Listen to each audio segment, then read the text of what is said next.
Motorsports have always been a platform for developing new technologies, and Formula E demonstrates that electric cars are the future of the automobile.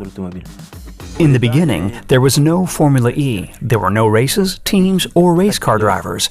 And a couple of crazy guys said it was possible to build 40 electric race cars.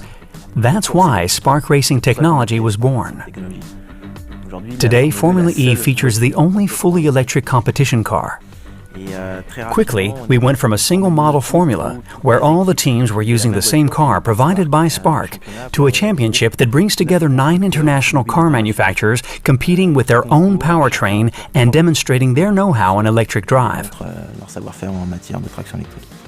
The big step taken by Formula E was completing a full race without a pit stop, without a car change, and with a single battery charge. To make this project a success, we needed tools that would allow us to go as fast as our ambitions, and that's what we found through 3DEXPERIENCE. We saved time, and we also entered new markets related to the electric drive and automobile fields.